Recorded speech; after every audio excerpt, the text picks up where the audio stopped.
అప్పుల బాధలు వెంటాడుతున్నాయా? అయితే 6 జేవిఆర్ వారి జాతిరత్నాలు ధరించండి. హాయ్ హలో నమస్తే, వెల్కమ్ టు మనం టీవీ. ఇప్పుడు మనతో ఉన్నారు ప్రముఖ political analyst doctor Bharat Reddy గారు. ఒకసారి వారితో మాట్లాడే ప్రయత్నం చేద్దాం. నమస్తే సార్. నమస్తే. ఎంపీ మిథున్ రెడ్డి గారిని ఇప్పుడు అరెస్ట్ అవ్వబోతున్నారు, దాదాపు అరెస్ట్ అవుతున్నారు. ఏపీ లిక్కర్ స్కామ్ చూసుకుంటే ఇప్పుడు A4గా మిథున్ రెడ్డి గారు అరెస్ట్ అవుతున్నారు. కానీ ఈ అరెస్టులు దాదాపు 1 ఇయర్ నుండి జరుగుతూనే ఉన్నాయి. దీనికి క్లైమాక్స్ ఎప్పుడు నుండే అవకాశం ఉందంటారు? అంటే ఆఖరి అరెస్ట్ ఎవరితో ముగించే అవకాశం ఉందంటారు? మిథున్ రెడ్డి అరెస్ట్కి సంబంధించి పూర్తిగా రంగం సిద్ధమైనట్టుగా కనిపిస్తుంది. నిన్న సాయంత్రమే మిథున్ రెడ్డికి అరెస్ట్కి సంబంధించి నోటీసులు జారీ చేయడం జరిగింది. ఈరోజు సిట్టుకు అటెండ్ కమ్మని చెప్పడం జరిగింది. అతనికి వేరే ఆప్షన్ లేదు, ఎందుకంటే హైకోర్టుకు వెళ్ళడం జరిగింది ముందస్తు బెయిల్ కోసం, సుప్రీంకోర్టుకు వెళ్ళడం జరిగింది ముందస్తు బెయిల్. 2 చోట్ల బెయిల్ నిరాకరణ వచ్చిన నేపథ్యంలో సిట్ అధికారులు వెంటనే అతనికి అరెస్ట్కి సంబంధించిన ఆదేశాలు జారీ చేయడం జరిగింది. అతన్ని సిట్ అధికారులు సిట్ కార్యాలయానికి రమ్మన్నారు. ఇప్పుడు సిట్ కార్యాలయానికి చేరుకున్నారు. ఖచ్చితంగా అరెస్ట్ చేసి సిట్ అధికారు ఆఫీస్లోకి చేరుకున్న వెంటనే అతన్ని అరెస్ట్ చేసి విచారించే అవకాశం వచ్చింది. ఇతను A4గా ఉన్నారు.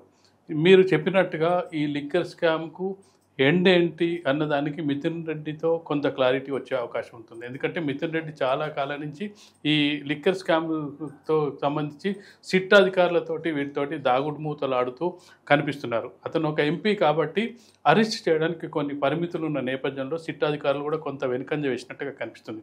ఒక ఎంపీని అరెస్ట్ చేయాలంటే లోక్సభ స్పీకర్కి ఇన్ఫర్మేషన్ ఇవ్వాల్సి ఉంటుంది, కొన్ని ఫార్మాలిటీస్ ఉంటాయి. దానికోసం ఇంతకాలం అరెస్ట్ చేయకుండా కొంత జాప్యం చేసినట్టుగా కనిపిస్తుంది. ఈలోపు అతను హైకోర్టుకు వెళ్ళడం, సుప్రీంకోర్టుకు వెళ్ళడం, ముందస్తు బెయిళ్ల కోసం ప్రయత్నాలు చేయడం, ఈ ప్రయత్నాల్లో భాగంగా 2 చోట్ల విఫలవడంతో ఇప్పుడు అరెస్టుకు రంగం సిద్ధమైనట్టుగా కనిపిస్తుంది.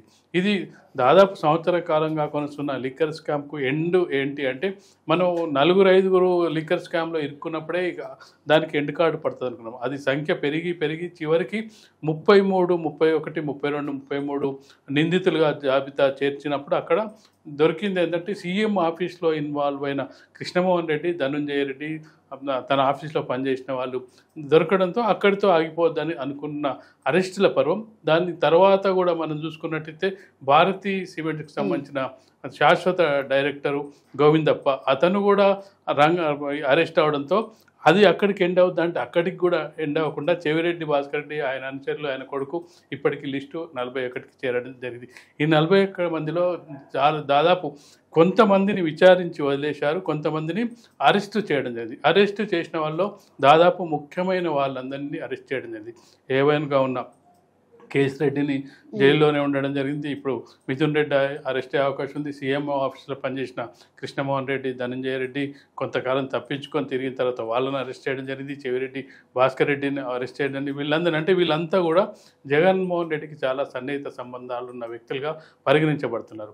అందరికీ ఏంటంటే ఇప్పుడున్న దీనిలో రాజకీయ వర్గాల్లో చర్చ మనం చూసుకున్నట్టయితే ఇది జగన్మోహన్ రెడ్డి చెప్పి చేయించాడా, చివరి అరెస్ట్ జగన్మోహన్ రెడ్డిదే ఉంటుందా అనే ఒక చర్చ అయితే బలంగా వినిపిస్తుంది.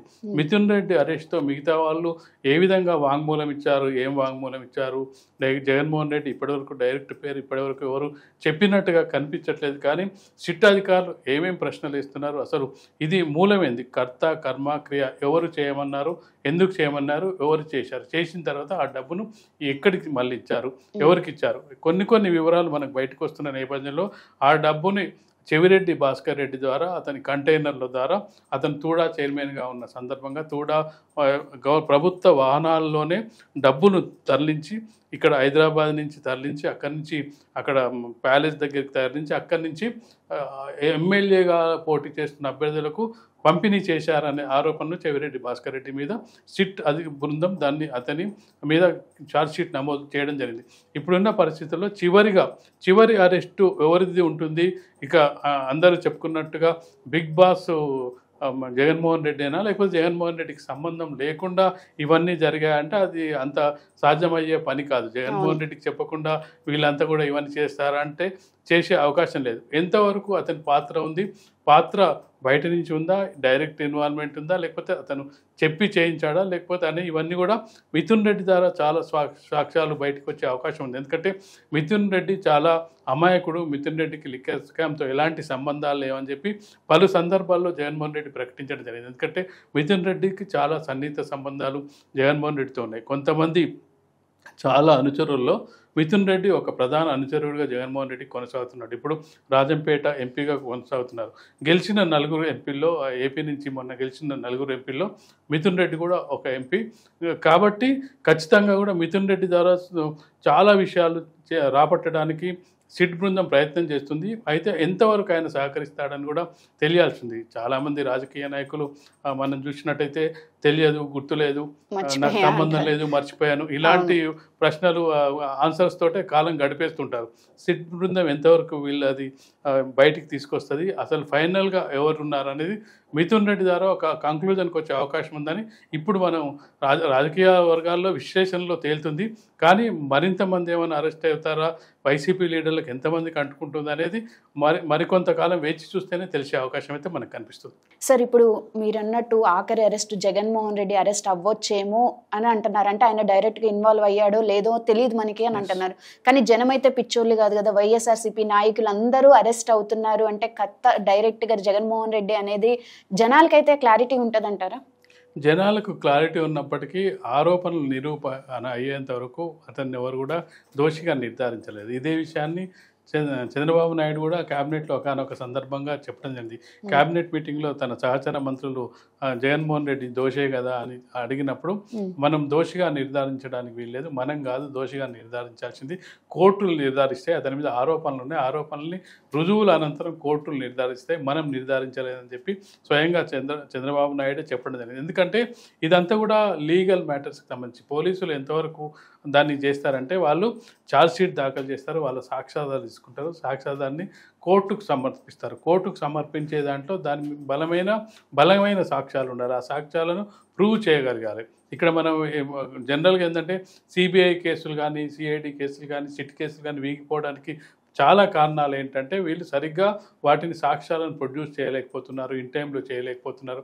దీనివల్ల ఏంటంటే చాలా సిబిఐ కేసులు చాలా మీద కేసులు నమోదు అయినప్పటికీ ఒక 5 to 10% మాత్రమే శిక్షలు పడుతున్నాయి. 90% శిక్షలు పడకపోవడానికి కారణం ఏంటంటే సరైన సాక్ష్యాధారాలను సిబిఐ అధికారులు ప్రజెంట్ చేయలేకపోవడం. అదే ఈడీ కేసు అంటే చాలామంది రాజకీయ నాయకులు భయపడుతుంటారు. ఈడీ కేసు కూడా ఇప్పుడు దీని మీద నమోదైనట్టుగా కనిపిస్తుంది.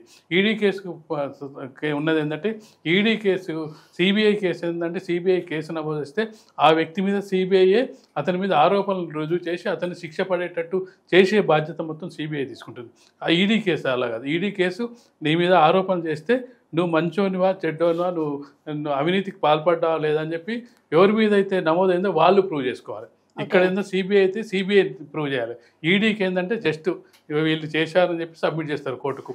నేను చేయలేదు, నేను ఎలాంటి అవినీతి ఆరోపణలు పాల్పడలేదని స్వయంగా ప్రూవ్ చేసుకోవాల్సిన అవసరం ఉంటుంది. అందుకే ఈడీ కేసులు అంటే చాలామంది రాజకీయ నాయకులు భయపడుతుంటారు. దానికి సంబంధించి జగన్మోహన్ రెడ్డి కూడా సిబిఐ కేసులకు సంబంధించి పెద్ద భయం లేదు. ఈడీ కేసులకు సంబంధించే గతంలో కేంద్ర ప్రభుత్వంతో సఖ్యతగా ఉన్నారనే ఒక చర్చ కూడా జరిగింది. ఎన్డీఏ ప్రభుత్వంతో సఖ్యతగా ఉండడం వల్లనే ఆర్థిక శాఖ అధీనంలో ఈడీ ఉంటుంది. ఆర్థిక అవకతవకలు జరిగినప్పుడు మాత్రమే ఇంత లిక్కర్ స్కామ్ బయటకు వచ్చింది, ఇన్ని డబ్బులు బయటకు వచ్చిన అన్నప్పుడు ఈడీ ఎంటర్ అవుతుంది. ఆర్థిక పరమైన లావాదేవీలు జరిగినప్పుడు, క్రిమినల్ ఇట్లాంటివి జరిగినప్పుడు ఈడీ వాళ్ళు ఎంటర్ కారు. ఈడీ వాళ్ళు ఎంటర్ అయ్యేది ఆర్థిక పరమైన లావాదేవీలు జరిగినప్పుడు ఎంటర్ అవుతారు.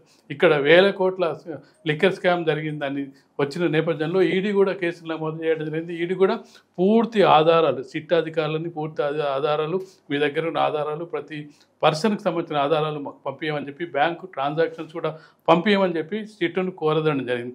దీని ప్రకారం వాళ్ళు కేసులు నమోదు చేసినట్టయితే ఆ సిట్ అధికారులు, ఈడీ అధికారులు ఎవరెవరి మీద కేసులు నమోదు చేస్తారనేది కూడా అది పెద్ద ఎత్తున అదొక కేసుగా నమోదయ్యే అవకాశం ఉంది.